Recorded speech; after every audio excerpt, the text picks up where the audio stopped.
Hey everybody, Kevin Crouch here with South Metro Weather, and I am finally here with Evan Andrews. I think we've been trying to schedule this thing forever, and the one time you actually told me, "Hey, I've got a few minutes," I went, "Yeah, I've got a sick baby," and I that was gonna say vetoed that very quickly. you got kids, I got animals. It's like one thing or the other. Yeah, this has been going on for probably, has it been 2 years Something already? like that. Yeah, I've lost count. I really don't even know. Especially last night, I think I'm working off of about 2 or 3 hours of sleep and a very That's modest cup of coffee. So at this point, you could tell me it's been 6 years, and I believe you.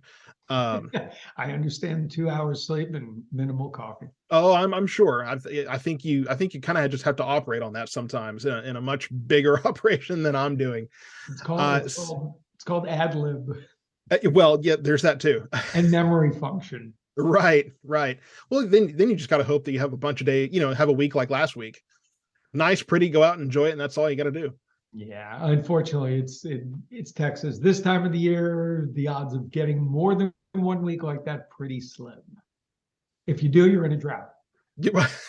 Right. There's no winning. It's You there. go you go from flood to drought to flood. I mean, it's what's the old saying? I mean, this goes back years and years and years. But the only way to fix a drought is a flood. Oh yeah, yep. That's Well, yeah, and there's, I think someone specifically said a hurricane or something like that. But so I wanted to talk to you a little bit, and this is kind of the similar conversation I had back with James Spann a few years ago. Just to, oh, there you go. See, okay, see everybody, I'm not the only one with a cat that goes on air. Okay, every time I bring a cat or a child on air, it's like they steal my thunder. No pun intended. But that was I that was am suddenly irrelevant. that was P.T. Barnum from the 1900s. Animals and children will get you every time. Yeah, well, there you go. So when I'm running dry on cash, I just bring the baby on, and that fixes it. Mhm. Uh, Good. so I just wanted to talk a little bit about how social media has changed your operation, your perspective on doing things. Obviously, when you started out, social media wasn't even a twinkle in anyone's eye, and then I started out, you weren't a twinkle in anyone's eye. well, that's true too. I wasn't gonna try to pull that card, but even though I I'm just did. enough gray, it probably, I trick people all the time. People never believe I'm 32 now. Just had a birthday, so people look at me and go, "What in the world?" And I'm going, I worked at a nonprofit, and my wife pointed out that I never had any gray before that point. Uh, and it was a medical center and a nonprofit, so two very fast paced environments combined into one. So that's I got to be part of understand. it. I have gray. I just don't. I just cover it up so I don't see Well, it. there you go. Yeah, I don't have that kind of. Yeah. To answer your question, not to go off on a tangent. I mean, obviously, I started in TV back in the 1980s. Was it 87, somewhere around there? So obviously, computers were just barely anything back then. I mean, there was no internet, no nothing. I mean, I will tell you, Kevin, I mean, the social media aspect has it's made a lot of people walk away from this business, just because of the fact that at least our job from our aspect. I mean, obviously, everything transitions all the time, but it used to be, obviously, TV used to be everything. And now TV is slowly, working its way back down. Social media, and who people still watch TV for their weather, but most of the time it's, even my own daughter, it's the app on the phone. Yep. Yeah, people have been asking me for an app, and I tell them, number one, what's the one thing you look at the most? And they say the radar, and I say, well, I don't have one of those to myself, so that's that's one of those things. But and then there's the fact that a lot of it is API driven and those kind of things, and I'm too picky to really go with a lot of the app setup, a lot of the things that go into that. But it's not even that. I mean, you can't possibly monitor for everybody, so you're just going to Right. grab a computer program and spit out a computer answer for everybody, and it's just not going to make everybody happy. They're going to go. Right. They'll say the same thing they say to us all the time. Why is your forecast different from your app on your phone? You're like, because I don't get paid enough by you to forecast at your house. Exactly. Right. Yeah, exactly. I somebody asked me recently about, doing an hourly forecast or an hourly thing. And I think we eventually settled on like a day planner, which is something I should do and I'm looking into. Morning forecast, noon, evening, night, that kind of thing. Easy to do, but yeah, when it comes down to that level of detail, I got, like we said, we got pets, we got children. I got too many things going on to sit here every hour and, spit out the latest stuff. And the thing about social media is you have to be available pretty much, you got to be on there 24, it's 24/7, especially with TV. I mean, TV is one thing, at the beginning of TV, it's like, okay, you got your morning news, you got your noon, you got your afternoon and evening news, and then nothing in between. And everybody waited, it's like, oh, let's turn on the 5 o'clock news and check out the weather. And now it's like, well, I want the weather now. I'm not waiting for you to do it on TV. But we have to be there. Not only do I do my job, but I'm also doing social media. And you and I know, I mean, I started this about 12 years ago, maybe 13, 14. I lost track, but started doing it every day. And it's what's the old saying? You made the baby, you can't call it ugly. Yep. So it's every day, all the time, people asking questions. I mean, and they expect you to be there for them. Yeah, absolutely. And I think that's the one. At least I have a team. I have a team. Well, exactly. That's what I was about to say is that's one envy that I have. For the most, and you do stream a little bit from home when there's severe weather going on and that kind of thing. Again, that's because but I don't have to. I'm not asked. Sure. I just do it because that's what our followers expect. Right, exactly. And of course, every now and then I'll get in there and bug you, but you have a shift. Once your shift is over, as far as what you're obligated to do, yes. Something comes in, that's Kaylee's or Dan's, probably whoever, they can handle it. But that's kind of my the devil in the detail is that I mean, whatever time it's happening. And, it's funny. I always dread how tired I'm going to be in the spring. Eventually I'll get used to the fact that winter is actually when I lose the most sleep, because you have one winter storm come in, that's a few days, and you and I have even coordinated there, but it's a few days. So, I gotta catch closures in the morning because I've started doing wait till your kids start playing sports. Oh, I know. And we're encouraging one to actually, we're playing some possible reverse psychology there. So I don't know how that's going to end up, but it's just, I have to be involved. Just cheer them on for chess club. Go. Right. Just something. But chess club, you don't have to go to games on the weekend. You're right. Right. But it's a round the clock thing. And, but as one person, I have a good friend of mine, a very good friend. I mean, he does the radio for one of the local stations, KRLD. And I mean, he is for all intents and purposes, one-man operation. Yeah. When there is severe weather, it's like you're expected to be there. Right. I mean, you're doing your job Monday through Friday, but severe weather doesn't work 9 to 5. Or more likely it works 5 to 9. Yeah, exactly. Or it's those other hours. Yeah, we're not lucky enough to be out in Abilene where they get the afternoon storms. We get it, late at night, that kind of thing. I fully understand that. I mean, that's part of our job. I mean, we're, if it's overnight, Dan and I just do a handoff in the middle of the night. Right. I mean, but back to your question about social media. It's like, okay, at this point, what is social media? Is it Facebook? Is it Twitter? Is it YouTube? Is it TikTok? It's definitely not Instagram, unless I want to show pretty pictures of my cat. Right. So what is social media? I mean, you got to be around for almost every. I know people doing what you do, and they want to be on every social media site just to cover every base. Right. I mean, I don't know how you do it. Well, in my case, and it's really the difference between being an influencer and being an informer, because if you're an influencer, then you're looking for a way to be relevant in every way possible. I don't have the bandwidth or the time to just conquer everything. You know, everything blew up on Facebook. And I think that, you know, we talked a little bit before this about how Facebook will kind of probably be around, if not forever, for a long time. It's almost become too big to fail at this point in its own way, but that's where everyone is. And Well, they for all are, it but they're stinks, all, you know, my wife's not on Facebook anymore. She's well, yeah, the majority of people, you know, you look at my platforms and, you know, I've got a thousand, roughly maybe 1,400 people on the YouTube channel. And then there's over 36,000 on the Facebook page, you know, so that's, but, you know, I go live on YouTube because there are people that really like that platform. And I'm trying to drive, when I tell people that I'm on YouTube, they go, oh, that's great. I like that better anyway. Problem is, when you post about your YouTube channel on Facebook, Facebook hides that post and nobody sees it. It's the most frustrating thing in the world. But, you know, this past weekend, I know you were at NFM. I was out at a Cops and Kids bicycle giveaway thing here in Waxahachie. I remember. And, you know, so I'm telling people, yeah, I'm on YouTube. The video is clearer. You can put it on your TV easier, that kind of thing. And, you know, people love that. It's just Facebook makes it almost impossible to market really anything other than itself.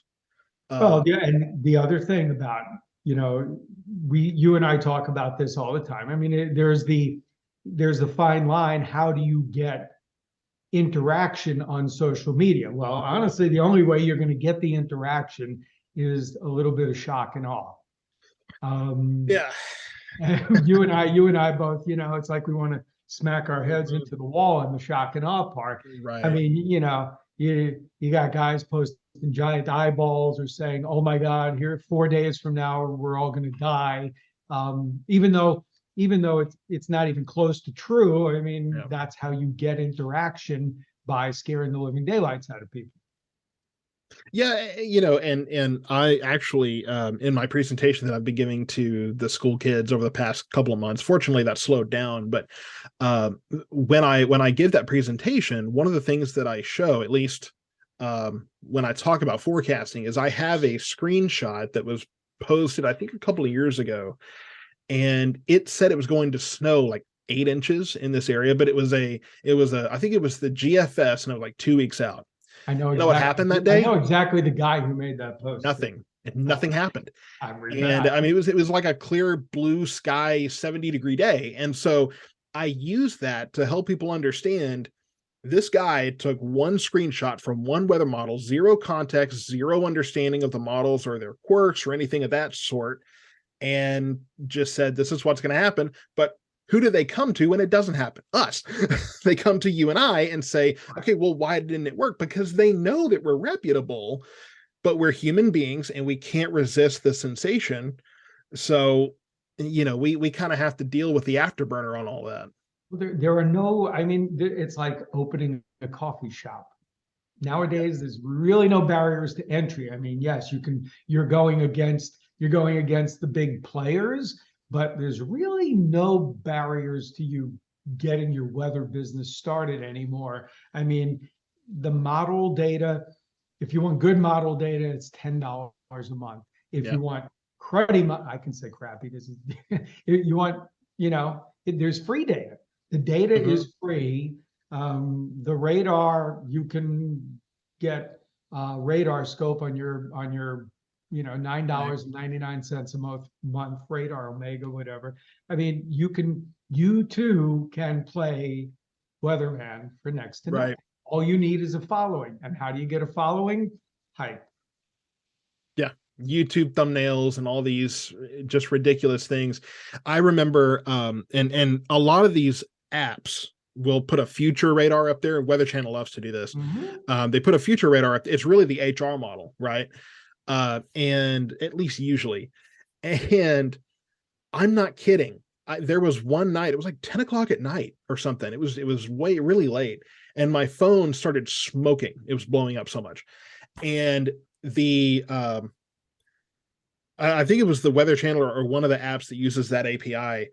In fact, it was the Weather Channel app. Now that I remember, the future radar had this squall line coming out of nowhere from Wichita Falls, just blowing up and blasting through the area. And I'm looking at this going, what in the heck is this talking about? There's nothing happening. There's nothing going to happen. And if for 20 minutes, I'm telling people, nothing's going to, trust me, there's nothing's going to happen. I don't know what is going on with this thing. I don't know what's happening. And after about 20 minutes, the future radar corrected itself and it wasn't there anymore. But for 20 minutes, people were breaking the doors down, like freaking out because they thought this thing was coming. And so it just, when you don't give the right context, and that's something that I love that you do. I mean, you'll show a future, one of the models and say, I don't know if this is right, that kind of thing. Well, the number one thing to say is like, listen, models, all they are, they're guidance. You have to know what Right. you're looking at. You can look at 10 of them. All right, maybe not 10, but you can look at 3, 4 different and you're going to get 4 different answers to Right. your question. You have a choice. You either choose which one matches. What we do is I make a forecast first. And when Sure. I make the forecast, I make it with an idea in my head of what I think it Right. should do, and then I choose the model that actually represents what I believe and think. But Yeah. even so, as you said, they're going to change every hour. There are Mm-hmm. people who there are chasers who are like, oh, I'm going to go chase this cell. It's going to be right over Midlothian at 4 o'clock this afternoon. Good luck with that. Yeah. Absolutely. And again, people just they live and die with this stuff. And But it's it's fascinating. It's changeable. right. It's things that they can't, listen, weather forecasting, realistically, it's gambling. Yeah. People are like, okay, whose forecast is right? I don't know. You gotta wait till the game's over. Right. Exactly. You can tell me the Rangers are going to win, 2-0. Somebody else can say Red Sox are going to win 3-2. I don't know. After the game's over, then you tune in and find out who's going to win, who won. Now, granted, there is a little bit more science to it than that, but overall, yeah, I mean, it's and it's people. But on a tough forecast, you don't Yeah, really know sometimes. yeah, absolutely. And what I emphasize to people is that it's a science, and so that's why I prefer to see what the National Weather Service is thinking, see what you're thinking, see what kind of get different perspectives because I understand what those different perspectives bring to the table. And I get that I'll never have it right by myself. And I don't think any one person in any science ever has it all right by themselves. Oh, That's no. why you have to look at different science and have your own knowledge of it combined with people that have a different perspective than you that might actually be onto something when you've completely missed it. So I will it also just tell you, it's teamwork.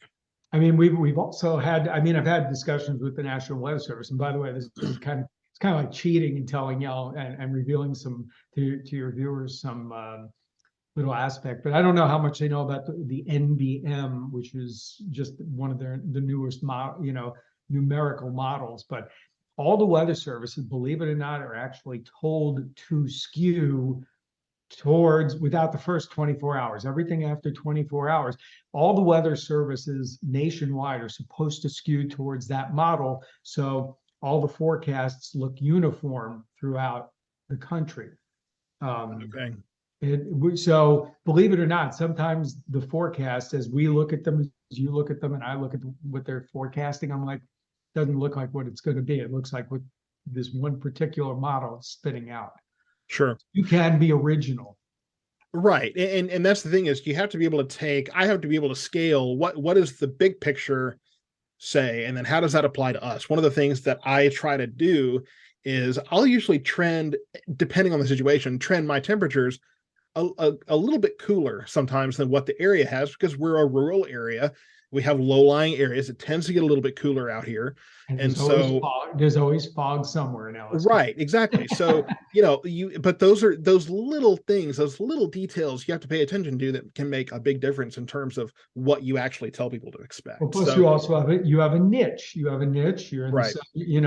listen, we focus on the Metroplex. All the stations focus on the Metroplex, the counties surrounding it. But reality is that we have 36 counties, 36 counties, and we can't do a fine-tuned forecast like you do. I mean, you're focusing on Ellis Navarro Hill now. Yeah, Ellis, Navarro, Hill, and Johnson. Yeah, And that four Johnson. county area. Okay. Yeah, So basically, yeah, I mean, that's now a large populous area. right. I mean, while Metroplex TV stations do account for a lot of that, it's nice to have a niche. So you can focus on that four county area. You know, maybe there's not as high a population, but at the same time, you can focus your eyes in on only one part of the forecast, whereas I have to always be thinking about my folks in Paris, my folks in Sherman, my folks out Mineral Wells. Oh, what about the Canton area? Yeah, right. You know, there's everybody. Right. The niche that you have is a good niche to build. It definitely makes it easier. I can usually follow one, maybe two storms at a time. Meanwhile, you've got the whole entire line blowing through, and you got to, have six heads all working at once. Trust me. So, Evan, I know you got things to do. Thank you so much for talking to me, and we'll just Absolutely. keep on keeping on. No, we always stay in touch, and as I said, you do a wonderful service for all the folks down in our southern tier counties. Well, I appreciate that, and I've always told people, your kind of words of encouragement are the only thing that keeps the imposter syndrome away. So, it's one of those things. I wake up and every day, and I walk in here and I go, "What in the heck am I doing?" but Dude, but I will tell you, it's just a job. I mean, maybe I've been on TV in the Metroplex almost 24 years, but it's still just a job. As sure, long as you keep your head grounded, it makes the job fun. absolutely, and fun it is, and no matter how early or late. I was gonna say 1 a.m. when the alarm goes off at 1 a.m., it ain't that much fun. Evan Andrews, everybody, thank you so much. Take care.